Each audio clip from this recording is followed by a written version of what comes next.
Dear students, plus 2 maths chapter 2 complex numbers அதாவது கலப்பெண்கள் இதில் வந்து பார்த்திங்கன்னா example 2.22 நம்ம பார்க்க போகிறோம். Find the modulus and principal augments of the following complex numbers.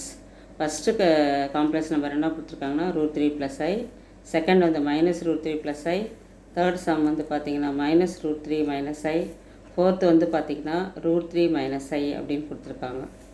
Next வந்து ஃபஸ்ட்டு சப்டிவிஷன் சம் வந்து நம்ம எப்படி பார்க்க போகிறோம் அப்படின்னா √3 + ஐயை வந்து மாடுலஸில் நம்ம எடுத்துக்கிறோம். மாடுலஸில் எடுத்துட்டோம்னா இது வந்து நமக்கு தெரியும் ரியல் பார்ட்டோட ஸ்கொயர் ப்ளஸ் இமேஜினரி பார்ட்டோட ஸ்கொயர் தான் மாடுலஸ் வேல்யூ அப்படின்றது. அதனால் √3² + 1² வரும். √3² வந்து 3 + 1 = 4 அப்படின்னு வந்துடும். இதுக்கு ஸ்கொயர் ரூட் அப்படின்னு பார்த்திங்கன்னா 2 அப்படின்னு கிடச்சிரும். இதுதான் நமக்கு வந்து நெக்ஸ்ட்டு வந்து இது வந்து மாடுலஸ் வேல்யூ. நெக்ஸ்ட் வந்து பார்த்திங்கன்னா alpha tan inverse of y/x tan inverse of 1/3. அதாவது ஒய்யோட வேல்யூ 1, எக்ஸோட வேல்யூ வந்து √3. இது வந்து 1/√3க்கு வந்து என்ன ஆங்கிள் அப்படின்னு பார்த்தீங்கன்னா டேனில் 5/6 வரும். இப்போ நம்ம √3 + i lies in the first quadrant. First குவாட்ரண்ட்டில் இருக்கிறதுனால நமக்கு தீட்டா = என்னன்னு தெரியும், ஆல்ஃபா தெரியும். நமக்கு பிரின்சிபல் வேல்யூ தான் கேட்டிருக்காங்க.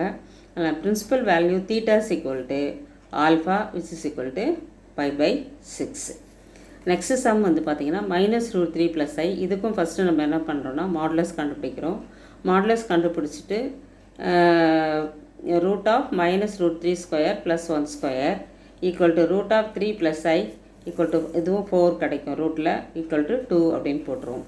Alpha tan inverse of y/x tan inverse of 1/ இங்கே வந்து -√3 இருக்கும். இங்கே மாடுலஸ் இருக்கிறதுனால நமக்கு மறுபடியும் 1/√3 கிடச்சிரும் =5/6.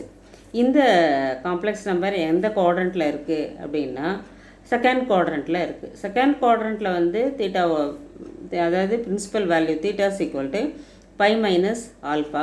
π - ஆல்ஃபாவோட வேல்யூ வந்து பார்த்திங்கன்னா 5/6. கிராஸ் மல்டிப்ளை பண்ணோம்னா 6π - π/6ன்னு கிடச்சிரும். தேர்ஃபோர் தீட்டா 5π/6 அப்படின்னு கிடச்சிருக்கும். இது வந்து நமக்கு மாடுலஸ் வேல்யூ ஏற்கனவே நம்ம கண்டுபிடிச்சிட்டோம். நெக்ஸ்ட்டு வந்து தேர்ட் சம் பார்த்திங்கன்னா -√3 - i. இதுக்கு மாடுலஸ் வேல்யூ அப்படின்னு பார்க்கும்போது -√3² 3 -1² வந்து +1. அப்போ இதுவும் √4 = 2ன்னு வந்துடும். ஆல்ஃபா = 5/6. அதாவது -√3 - i வந்து lies in the third quadrant. Third குவாட்ரண்ட்டில் வந்து நமக்கு என்னவாக இருக்கும், தீட்டா ஆல்ஃபா -πன்னு இருக்கும். அதனால் ஆல்ஃபாவோட வேல்யூ 5/6 - π. இது வந்து கிராஸ் மல்டிப்ளை பண்ணோம்னா 5 - 6π/6ன்னு கிடைக்கும் -5π/6 அப்படின்னு கிடச்சிரும். நெக்ஸ்ட்டு ஃபோர்த்து சப்டிவிஷனில் √3 - i மாடுலஸ் ஆஃப் √3 - i அது √3² -1² + 1 √4 2. ஆல்ஃபா வந்து 5/6. அதாவது √3 - i lies in the fourth quadrant. அதனால் தீட்டா -ஆல்ஃபான்னு வந்துடும். தீட்டா -5/6ன்னு இருக்கலாம். இப்போ இந்த மேலே பார்த்த 4 சப்டிவிஷன் சம்ஸுமே நமக்கு மாடுலஸ் வேல்யூ பார்த்திங்கன்னா 2 தான் வருது. But arguments are depending on the quadrant in which the complex number lies. Complex number எந்த குவாட்ரண்ட்டில் இருக்கோ அதுக்கு தகுந்த மாதிரி இந்த ஆர்குமெண்ட் வேல்யூ வந்து நமக்கு மாறி இருக்குது அப்படின்றத நம்ம தெரிஞ்சுக்கலாம். தேங்க்யூ.